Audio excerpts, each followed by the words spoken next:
گزار خاتون ہیں، اس لیے ان کو میرے پہلو میں دفن کیا جائے، اور اسی پر عمل ہوا۔ اس طرح بعد وصال حضرت بی بی و ماجی صاحبہ کی بزرگی کا اظہار ہوا۔ جس وقت حضرت خواجہ رحمت اللہ نائب رسول نندیال میں تشریف فرما تھے، ہمت یار خان ایک بڑی فوج لے کر اس علاقے کا گھیراؤ کر لیا۔ فوج نے اس علاقے کے اطراف مورچہ بندی کر دی تھی۔ ان فوجیوں نے ہر روز اور ہر وقت اس قلعے پر اور اس کی حد بندی کی دیوار پر حضرت کے چہرے انور کو دیکھا کرتے تھے۔ چند روز کے بعد جب صلح ہوئی اور حضرت ان فوجیوں کے پاس تشریف لے گئے تو انہوں نے کہا کہ ہاں، یہی بزرگ اس علاقے کی نگرانی فرماتے رہے ہیں، حالانکہ آپ نے مکان سے باہر قدم نہیں رکھا تھا، مگر یہ آپ کا باطنی تصرف تھا۔ ایک دفعہ ہمت یار خان ناظم کرنول بہادر خان کے بیچ جنگ چھڑ گئی۔ اس جنگ کے واقعات نہایت طویل ہیں، مختصر یہ کہ ہمت یار خان کے پاس 12,000 سوار اور 16,000 پیادے، ان کے ساتھ توپیں اور دیگر جنگی ساز و سامان تھا۔ جنگ سے پہلے بہادر خان ناظم کرنول کے پاس 2,000 سوار تھے، اور جنگ کے دن وہ سب میدان میں نکلے۔ ان میں سے 1,000 باقی رہے۔ ان میں سے بھی جنگ کی ہولناکی کی وجہ سے بہت سے بھاگ نکلے اور 500 سوار رہ گئے۔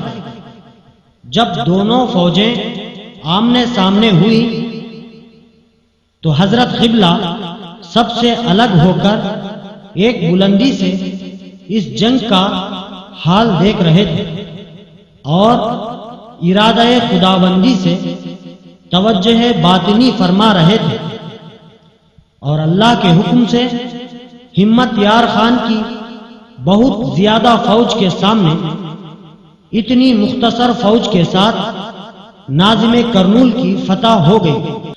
ایک مرتبہ خوب بارش کی وجہ سے انا سمندر تالاب کے کٹے کا کچھ حصہ ٹوٹ گیا تھا۔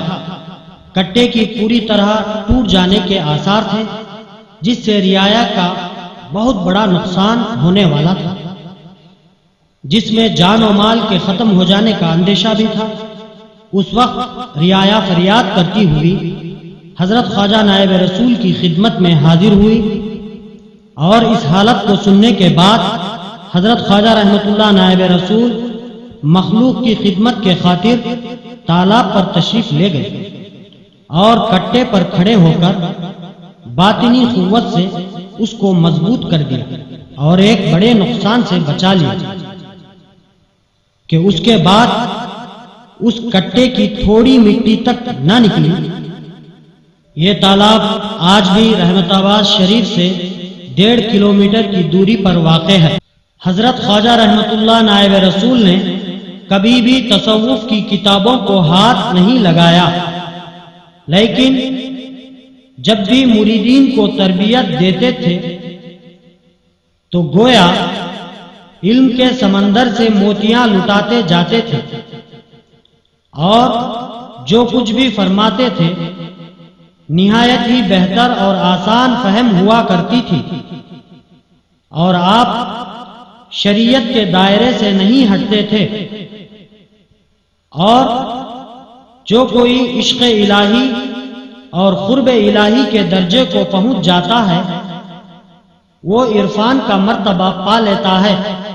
ایک مرتبہ حضرت خواجہ رحمت اللہ نائب رسول شیخ محمد علی رحمت اللہ علیہ کی طرف رخ کر کے ارشاد فرمایا کہ کوئی کتنا ہی پتھر دل کیوں نہ ہو، روضہ رسول اللہ صلی اللہ علیہ وسلم کی چمک دیکھے تو جس طرح اولے پگھل جاتے ہیں اس کا دل بھی بے اختیار پگھل جائے گا۔ اور یہ کہتے جاتے اشکوں کے موتی پلکوں کی سوئیوں میں پروتے جاتے تھے، اور فرماتے ہیں کہ سید الانبیاء علیہ السلام کی روح مقدس پر درود پاک کی بارش کے قطرے بھیجنا ایک سالک کے مقصد کے پودے کی ترقی کا موجب ہوتا ہے۔ جتنا ہو سکے درود پاک پڑھنے کی کوشش کرے۔ حضرت خواجہ رحمت اللہ نائب رسول کو قادریہ، چشتیہ، نقشبندیہ اور رفاعیہ ان چاروں سلسلوں میں بیعت و اجازت حاصل تھی۔ بارگاہ خواجہ نائب رسول میں ہر روز فجر کی نماز کے بعد سلام ہوتا ہے اور قادریہ سلسلے کا شجرہ پڑھا جاتا ہے۔